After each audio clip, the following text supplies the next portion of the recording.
the hell is going on? What's really going on? We said, what the hell happened? You don't have to know what the hell is on it. They see what's going on. I don't know what's going on. What is going on? We must find out what is going on.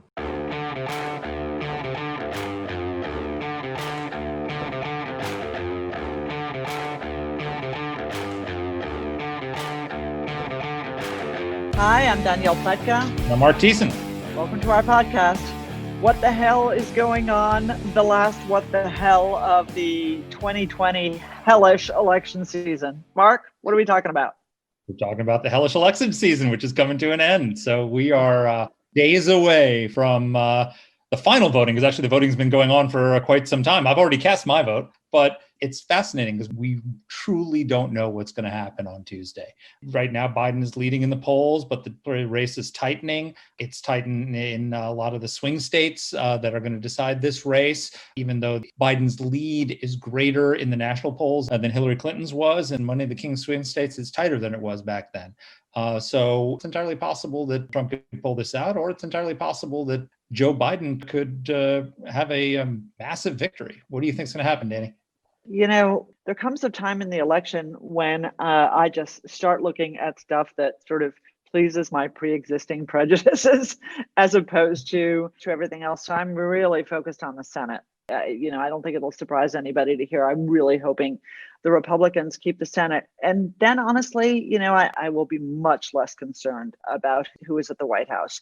Now, that said, I know a lot of people feel much more strongly than that. I don't know. I still think this is Joe Biden's to lose. He has successfully, I think, helped make this a referendum on Donald Trump just by hiding. And Donald Trump has been enough of a schmuck over the last 4 years to keep people voting in a lot of ways against him. So it should be a walk in the park for Joe Biden, and it'll certainly be a smack in the face to him if he loses. If you think about the last year, the worst pandemic since 1918, the worst economic crisis since the Great Depression, worst social unrest since the 1960s. The fact that this is even still a close election is remarkable statement about Trump and his coalition. He shouldn't even be in it, with the state of the economy and the state of the pandemic and everything else is, but he is still in it.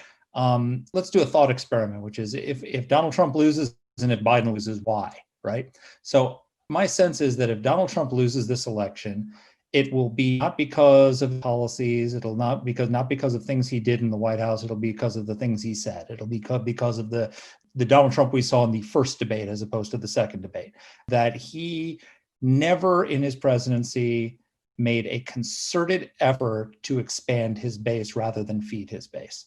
And there are a lot of people out there who benefited from his policies, who think they're doing better than they were 4 years ago and still are not planning to vote for him, or say they're not planning to vote for him. And maybe they will. Maybe they'll come home in election day and vote in their self-interest.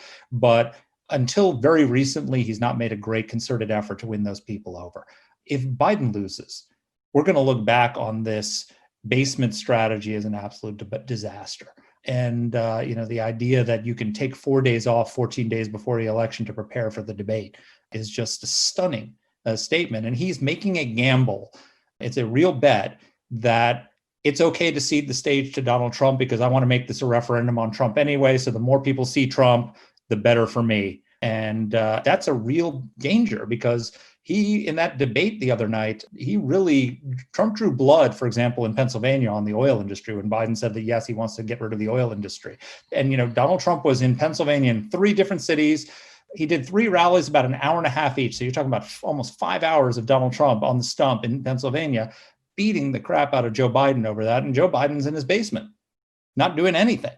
So that's a real bet that either is going to pay off and he's going to look like a genius, or it's not going to pay off and people are going to look back and say, what a debacle that was. The bottom line is, I think that's the only race that Joe Biden can run. I don't think Joe Biden can do 3 rallies. I don't think Joe Biden can do 3 rallies just because, I don't think he can manage. I don't think his health will hold up for that. But I also think that Trump has made so many serious mistakes that he's made this much easier for Biden. And, so you can say Joe Biden's helped make this a referendum, but, the Donald Trump that called very charmingly into our podcast, that Donald Trump If he had been on show the whole time, he'd be walking away with it. He hasn't been on display, as you said. And so he helped Biden's strategy in a lot of ways. He did, though I must say the second debate, it was very much more the Trump we saw in our podcast. And if you watch his rallies, and I guess there's some voters who just never tune into a Donald Trump rally, and I get that. But he is putting that. I'm watching them. I do it because I have to. It's part of my job as a Fox News commentator to pay attention to what the president says and comment on it. He is very charming, just like he was in that debate. And what's fascinating is that the Democrats have spent the last 4 years and much of this campaign making the case that Donald Trump is a racist and trying to make people uncomfortable with the idea of electing a racist. He's actually doing better with African Americans, doing better with Hispanic voters, all the groups that they're supposed to be alienating him from. He's actually doing better with those people, despite everything that happened with George Floyd and the racial unrest today. He's got stronger African American support than he did the first time around. Florida, I think he went from 35% to 50% Hispanic support. We just spent 4 years talking about how Donald Trump hates Hispanics. Well, apparently Hispanics don't agree. The hemorrhaging has been among suburban women, among seniors, among people who were part of his original coalition. If he was able to hold on to those people and maybe expand that vote while also making those inroads, he'd be running away with this election. So if he loses, I think that will be the failure to try and expand his coalition and to appeal to people who maybe didn't vote for him the first time, but might have voted for him the second time because he ended up being a pretty good president in a lot of ways. Well, on mute, as you say. Look, I think there's really only one thing we can say less than a week out, and that is the same thing we said in 2016. We don't understand the electorate as well as we say we do. We don't understand. I mean that.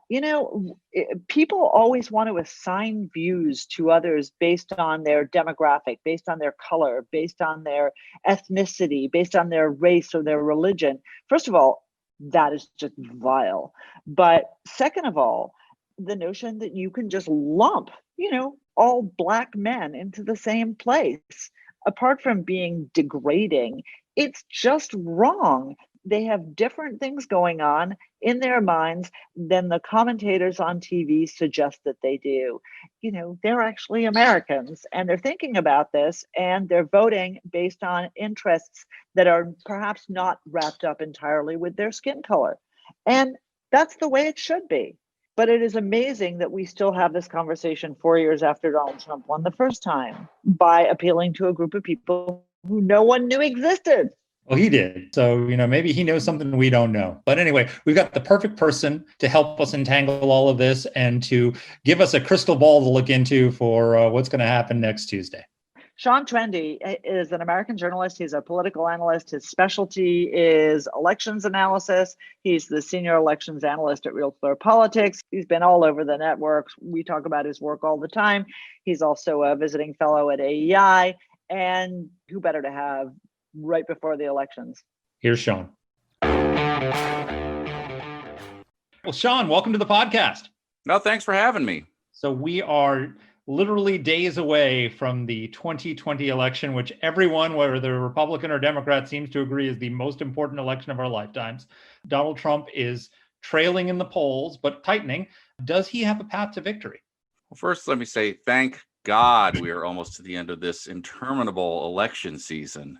And exhausting, too. It's bizarre because it's exhausting, and yet if you look at the polls, very little has happened. Joe Biden's lead is probably the most stable lead in the modern era, between 6 to 8 points. With that said, the question, does Donald Trump have a path to victory? I think you have to look at things and say yes. Now, it's not an easy path to victory, but it's basically the path to victory that he took in 2016, which is that there are people missing from the poll samples. The pollsters didn't, in fact, fix their errors from the last time around, and he ends up overperforming. Because if you look at the state level polls, they look a lot like they did in 2016. First of all, Sean, thank you so much for being with us. It's always such a pleasure to talk to you about this stuff. So let's talk about Joe Biden for a second. And by the way, amen. This has been an endless year. It's been an endless election, and I cannot wait for it to be over. And I'm betting Joe Biden feels the same way. So he's run a pretty unconventional campaign. I mean, he's been in his basement. That's a Donald Trump slam, but it's true. He hasn't done many events. He calls a cap on his day about noontime, and yet he's leading in the poll. So, number one, are people voting for him or are they voting against Donald Trump? The polls are pretty consistent on this. They ask you, what is your vote? Is it a vote for Joe Biden or a vote against Donald Trump? If you look at the Republican side, they word it in reverse, but people overwhelmingly say they're voting for Donald Trump among Republicans. When you look on the Democratic side, it is, kind of split 50-50 whether people are voting for Joe Biden or voting against Trump. Back in 2004, there was a saying, you can't beat someone with no one. That was the knock on Kerry, that his supporters wouldn't turn out. And they did, but more of Bush's supporters turned out. So at the end of the day, I don't know how much we read into that, except that perhaps Joe Biden won't have as much of a mandate if he wins as he might be if he were making a stronger case for himself. Look, but winning is winning. Possession is 9/10 of the law. Hating on a candidate generally isn't a pathway to victory. If it were, Bill Clinton would have been defeated. If it were, Barack Obama might have been defeated. It didn't get people there. Is that a problem for Biden? I guess two things first. E.E. Schachtschneider had a famous saying about mandates. The electorate is confined to it only gets to speak every 4 years. And when it speaks, it's confined to two words, yes or no. And so I think your instinct there is right, that possession is 9/10 of the law. It's a question of legitimacy, and it's a question of what you can feel comfortable as a party doing. I think given how 2008 was run, Barack Obama felt comfortable kind of pressing the envelope of what was considered possible in politics. Now, he ended up over-interpreting the results, but this isn't going to be an election where Joe Biden comes in, and I think there's a strong storyline as to what a Biden presidency is supposed to look like. And I do think that'll make a difference in how it plays out. On the question of whether you can beat someone with nothing and how that plays out, people are going to crawl over broken glass twice to vote for Donald Trump. I have no doubt the people responding to the polls who saying they're voting for Donald Trump are voting for Donald Trump. Possibly more people that aren't responding to the polls, but I'm sure we'll get to that later.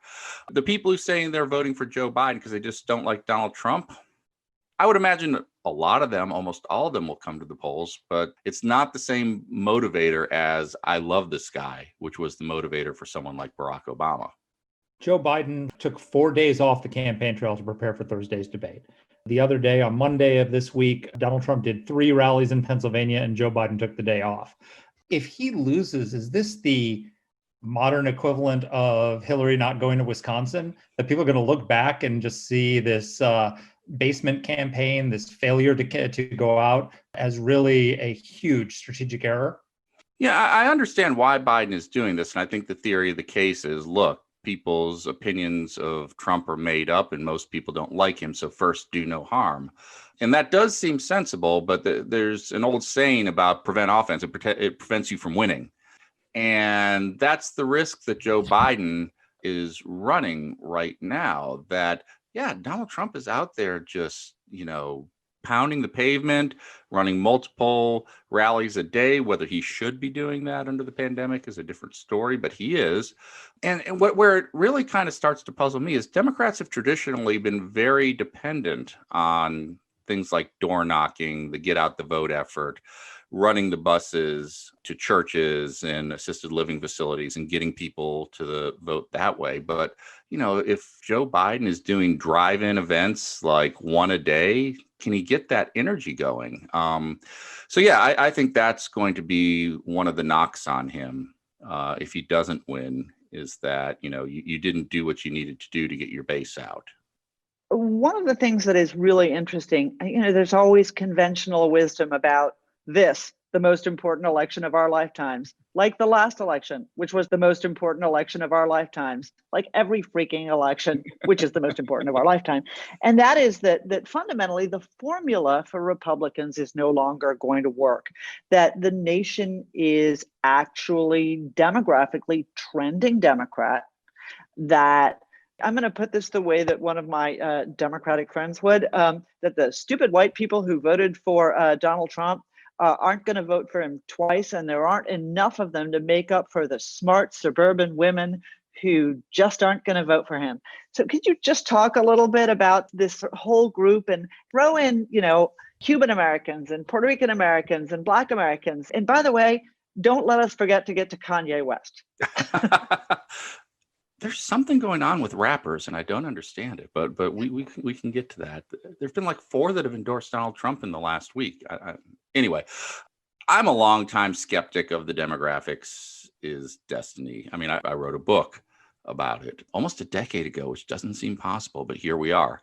People have been making these demographic arguments about the Democratic Party for 20 years now. Like Emerging Democratic Majority, the book is about 20 years old.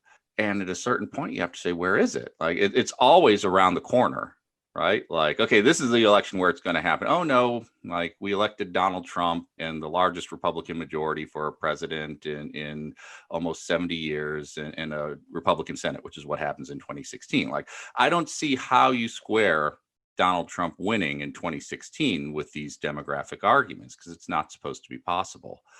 So I'm just, the Republican Party top to bottom was as strong in 2014 and 2016 as it has ever been. Now, what does this mean for 2020? Look, the yard signs argument, like my political scientist friends' eyes, if they're listening to this, will be rolling back into the back of their head. But man, I live kind of on the outer limits of Columbus. And if I go south towards Columbus, I mean, there's Biden signs everywhere. It's kind of the yuppie suburbs and people love Joe Biden. If I go north, I mean, it's like a Trump boat parade, except with farms. Like there are Trump signs everywhere. And not just like people have made their own Trump signs. People have gotten like 4x8 sheets of plywood and stitched them together and made 8x16 foot. Like the enthusiasm is still there. I can tell you that much.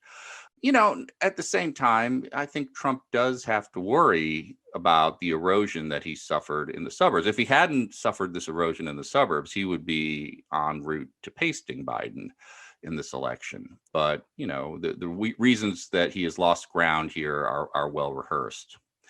Kind of the X factor in this entire election, and one of the things I think analysts are kind of on the edge of their seat even a little bit about is, okay, what is going to happen with Hispanic voters and African American voters? The polling right now suggests, people thought that Trump was just going to collapse with Hispanics in 2016, and yet he actually did a little bit better than Mitt Romney among them.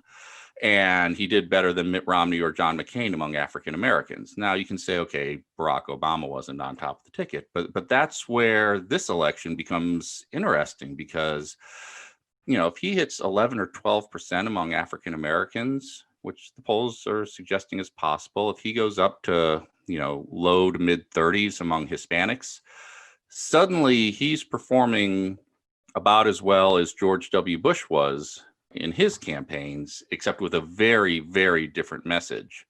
And so I think if things work out like that, and there's no guarantees, right? I mean, we're talking about small crosstabs, large error margins, but if things work out like that, I think we're going to have to reconsider a lot about what the Republican Party needs to do to get non-white voters on board, or at least what it can do to get non-white voters on board. Well, it's something of a myth that he was elected by the white working class. He was elected by the working class, but there were a lot of minorities in that working class coalition. It wasn't just whites who felt that their interests were being ignored by both parties before the 2016 election. And as you point out, he's made progress with non-white voters. He placed a huge bet on African Americans in the convention. The convention programming was almost designed to win over African American votes, and he's making progress with Black men. And Joe Biden is supposed to be the guy who was going to bring out the Obama coalition that didn't come out for Hillary because he was Obama's vice president. But he's doing worse with African Americans than Hillary did, and particularly with young African American voters. So, I mean, if the Obama coalition doesn't come out for Biden and Trump is able to make some inroads with that community, could that be decisive? It really could. I mean, there's some problems there because the Hispanic and African American communities aren't very efficiently distributed in the Electoral College, right? Lots of Hispanics live in California, which is blue, so it doesn't matter. Lots live in Texas, which traditionally is red, although this election it might he might get saved by Hispanic voters.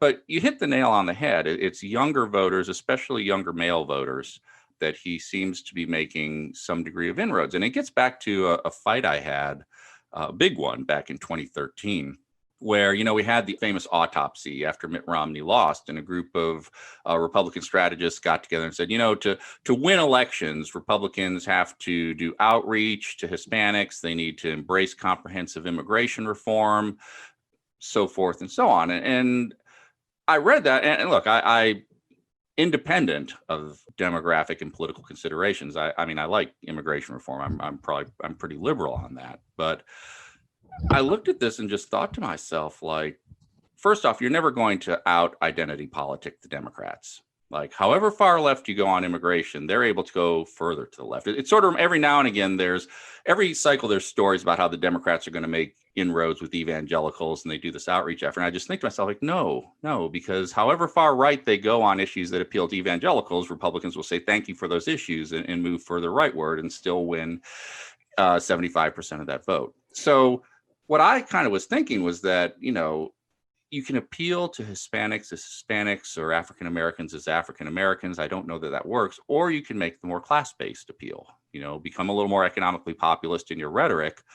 And, I liked Mitt Romney. I like him as a person and as a senator. But at the same time, like, he was not a good fit for working class outreach in the way he presented himself and his mannerisms and his policies. So long story short, to wrap up, if Donald Trump does manage to make these inroads with African Americans and Hispanics, I think it's going to be a good indicator that, economic issues are probably the way for the Republicans to go if they're hoping to make serious inroads.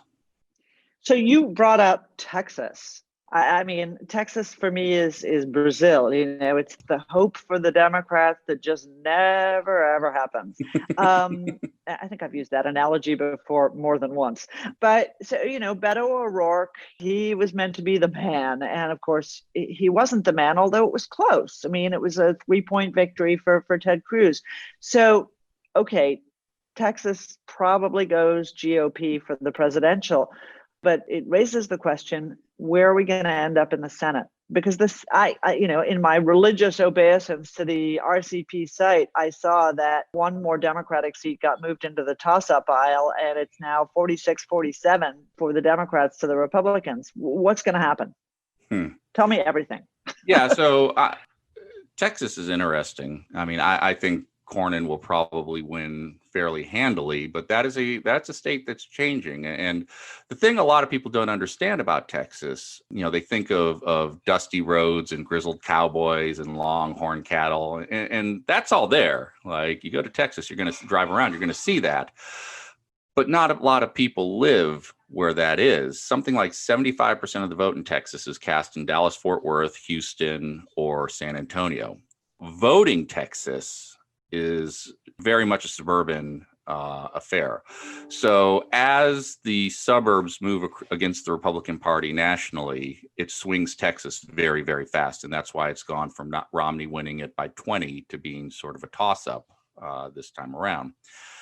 As for the Senate, we have a fair number of races in the toss-up category because we think there's a lot of uncertainty in this election, but not all the toss-ups are created equally. I think at the end of the day, if I had to bet, I think you're either going to have a 51-49 Republican majority, 50-50, which is a Manchin majority, which is its own beast, I think, or a 51-49 Democratic majority. It's going to come down to 2 seats: Cal Cunningham versus Tom Tillis in North Carolina, and Joni Ernst versus Teresa Greenfield in Iowa. I think that's the whole ball game, how those 2 races go. And right now, they're looking like nail biters. So, how about Susan Collins? Oh, man, I just have a hard time. Yeah, I would actually probably bet on Martha McSally in Arizona before I bet on Susan Collins. Really? I just think we've become so polarized. It's amazing. In 2008, Susan Collins, against a credible alternative, I mean, a 5-term congressman, I think, ran 20 points ahead of John McCain in the state of Maine. But we're just so polarized. And I think, the Trump presidency combined with her votes for the Trump Supreme Court justices up until this one just combined with ranked choice voting, really sort of put the nail in the coffin for her, I think. What do you make of the whole shy Trump voter thing? Do you think that's a thing, actually? I mean, when we had President Trump on the podcast the other day, and he pointed out that there was a poll that said a lot of people actually think that the people lie to pollsters, and that a lot of people are afraid to say that they support Trump. And most people think their neighbors are going to vote for Trump. So you had a lot of arguments why the polls were wrong and why there's a shy Trump vote. Do you think there is a shy Trump vote out there? I think there is. I'm not sure how big it is, but I do think there is some of it. You know, the one thing that makes me the most nervous about the polls is actually the poll data showing Trump down among senior citizens. You can tell a just so story about why that is, right? The coronavirus, and Joe Biden is elderly and white, and people have made fun of him, and so now they're mad at Trump people. But I think you can tell another story that it's older white people who listen to Fox News, and when someone calls from CBS, are like, click nope, not talking to you. The New York Times, click no, not talking to you. And if that's the case, there's nothing you can do about it. Like I said, I'm not. It would just be strange for voters over the age of 65 to go from, being a group that hasn't voted Democrat since 2000 to suddenly voting the same way that millennials are voting, which some of these polls are showing. At the end of the day, Trump supporters, the strongest indicator of them in 2016 was actually low levels of social trust. Even after you accounted for attitudes towards Hispanics and Muslims, low levels of social trust, thinking the system didn't work for them, people didn't care about people like them, was the greatest predictor, even in the Republican primary. And those are also the people that aren't going to want to talk to the New York Times. I saw the piece that you did, which I thought was terrific, and have appropriated your ideas in it and repeated them as my own, as recently as an event just today, about early voting. So, again, it seems like there's no amount of times we can be shocked and amazed in an election by the number of early voters, or how it's really going to turn out differently for party fill in the blank because of these early voters. You make the case in your piece that early voters are people who would have voted on election day but voted early. We're up to more than 60 million early votes. Make the argument. It is so tempting to look at early votes, right? Because we've been talking about this election. I mean, since the day Donald Trump was elected, we've been talking about his re-election. And now we finally have votes. They're not opened, but you just want to look at them and try to draw some type of conclusion for them. But the problem is there is like a 4-part equation and we only know one part, right? It's like the number of Democrats and Republicans who vote early times the way that they vote, plus the number of Republicans and Democrats who vote on election day times the way that they vote. If you had all 4 parts of those, you would know how the election turned out. But all we have is the number of Republicans and Democrats who vote. We don't know how they're voting. More importantly, we don't know who is voting on election day, whether you're just taking people who are election day voters. And the political science is famous for taking really exciting concepts and coming up with boring terms. Here they've taken a boring concept and come up with an exciting term. They call it cannibalizing the election day vote. And so, there's actually a lengthy line of research in political science suggesting that that's exactly what happens, that you're just taking partisans, people who, have made up their mind a long time ago, and getting them to vote on a different day. The big problem with it is we have these missing pieces. We want desperately to see the big picture. And so just like you look up at a cloud and it kind of looks like a seagull, but it only has one wing and it has 8 tendrils instead of legs and it's missing its beak. But, I still think it looks like a seagull. People do the same thing with early voting. People look at the vote totals in North Carolina like, oh, Democrats are up 10 points. That's great. They're going to win. And that's a tempting thing to do. But when you go back and you look at 2016, at this point in early voting, Democrats were up 13 points in North Carolina. So they're actually running behind. Let me ask you a quick follow-up on that. One of the sort of under promoted stories of this election, and maybe deservedly so, I want to hear from you, is the Republican efforts to sign up, register new voters, which has been, according to the articles I've read, pretty amazing. Is that a factor? So it depends what's going on. It's one of those things we won't know until the day after Election Day, unfortunately. But there's two scenarios. Well, but it's good to kind of know what the scenarios are, and maybe you can make up your mind better than I can. The first scenario is that all that's going on is they're taking people who have voted Republican for the last 20 years but been registered as Democrats and convincing them to register as Republicans now. So nothing changes except the party label. The other possibility, and the more intriguing possibility, is that this is a function of Democrats not running a door-knocking campaign and not running get out the vote efforts because of COVID, and that is allowing Republicans to kind of get the drop on them with this. It's probably some of both. And even if it's just some of both, that's a potential advantage for Republicans. The other impact of COVID is, of course, this Democratic push for mail-in voting, which seems to me sort of suicidal in a lot of ways, because if you urge your voters to vote by mail, putting aside any claims of fraud, votes by mail have a much higher failure rate than votes in-person voting. Even if there's no wrongdoing whatsoever, people sign it wrong, they don't get it notarized, they don't put a stamp on it, they don't get the date on it, they don't have the right identification, they can't go to a poll worker and ask, hey, is this how I fill it out, or is that how I fill it out? And I think there was an MIT study of the 2008 election, which had much lower amount of mail-in votes, but it had a failure rate of up to almost 21% of the ballots. Could this really sink the Democrats, that they made such a big bet on this and a lot of their votes aren't going to get counted? Yeah, that's why you've seen the Democratic push in these states to get the election laws, I'll be kind and say reinterpreted. So we interpret you must put a signature down as saying, well, but in COVID you don't. That's kind of the push of these. Yes, I'm not a big voter fraud guy, and I'm actually all for making voting easy. But at the same time, that's exactly the subtext, that Democrats realize that they've pushed their voters to vote by mail. The Republicans have not pushed their voters to vote by mail. And when you look at the failure rates, as you say, that they tend to be not very high, but they're significant enough that in a close election, they can make the difference. As part and parcel of all this mail-in voting and all of the questions about voter suppression and the Supreme Court's role and Amy Coney Barrett being confirmed, and we can all get very excited about everything and be distracted. One of the big questions, though, is, are we going to know?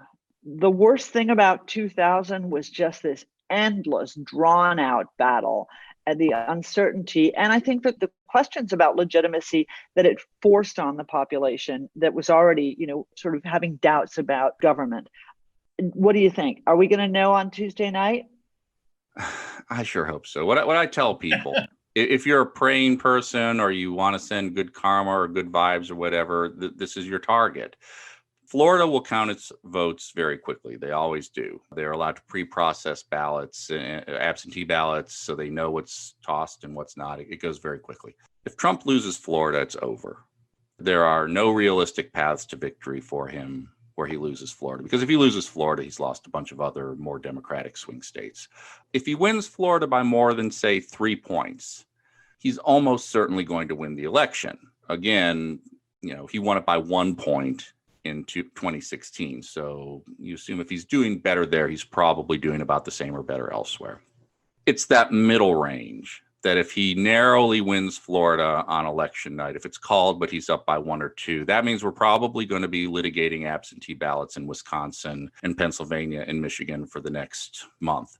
The example I use for people about what that can be like, in the 2008 election between Norm Coleman and Al Franken, infamous case of the lizard people ballot. Someone marked a ballot for Al Franken, and then they also wrote in lizard people. So the question is, how do you count that? And it's not entirely clear what you do in a situation like that. I actually need to go back and look up how it was ultimately decided. But that's the types of questions we're going to be fighting over, like the fate of the country. If I had to choose between Al Franken and the lizard people, let me say, lizard people, you have my vote. Wow. He's on the ballot for the Democrats, isn't he? That's mean. That's too mean. My exit question is, what about these reluctant Trump voters? So 20% of Trump's vote in 2016 were people who said they didn't like him, right? And so you've got all these really conflicting polls where 56% of Americans say they're better off now than they were 4 years ago under Obama Biden. 49% say they agree with Trump over Biden on the issues, but your RCP average as of today is 43.4 are voting for Trump. So there's like a big gap of people who like Trump's policies, happy with how they're doing under Donald Trump, even in the middle of a pandemic, but not planning to vote for him. Why is that? And did he make a mistake in not making a bigger effort to win those people over? Yeah, I don't know if you read Ross Douthat's New York Times column a couple of days ago, where he kind of has a discussion with himself about voting. And it's like the devil on his shoulder versus his mind. And he's giving the reasons why he can't vote for Donald Trump. And the devil is basically saying, like, look at the policies. Like, he is giving you everything you asked for. And I think there are a lot of voters like that. I will be honest, my expectation, and I'm getting nervous because now it is time to kind of see if it happens. My expectation has been that this race is going to close at the end, like in the final week, because I think those people come home. At the end of the day, traditionally, people who approve of the president vote for the president. I can tell, again, a just so story why this year might be different, but this time is different, has a poor track record. So for now, I'm betting that they come home. Excellent. Okay, and my exit question, the thing that I actually hit refresh on most often is the 2016 battleground states performance of Hillary Clinton versus the 2016 current polling of Biden versus Trump to see. And right now it looks like Biden's stakes are, and his stock is going up rather than down. Am I watching it too closely? So this kind of gets to why I'm a little nervous about what my expectation has been, because there's two stories about what happened in 2016. The first story, the kind of popular story, is that, there was the Comey letter and that caused a stampede away from Hillary. I'd always been more partial to the story that it was just Republicans coming home at the end. Hillary was never going to win by 10 points or whatever, and that's why it was closing. But like you said, the race in 2016 was closing harder than it is currently closing. So I could be wrong. This is just one of those. I'll have a better feel on Friday, but if this race doesn't get down to like a 6.5, 5.5 point lead for Biden nationally by Friday, I'll start to think, no, it's really not going to happen. Final digression for me. Dany's going to roll her eyes, but you had a fascinating Twitter thread on the death of Eddie Van Halen. You, little known to most people, you are actually a hard rock guitarist yourself. So question number one, can you play Eruption? And two, was Eddie Van Halen the greatest rock guitarist of all time? I could play Eruption back in the day. I'm pretty sure I no longer can. I have not kept up with the finger dexterity drills over the years.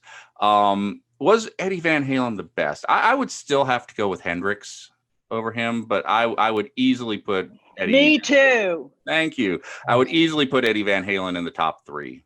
Certainly the most influential. I mean, he changed the way the instrument was played, but a generation of guitarists copied him. Every guitarist who picked up the guitar in the 1980s and for most of the 1990s picked it up thinking to themselves, I want to sound like that guy.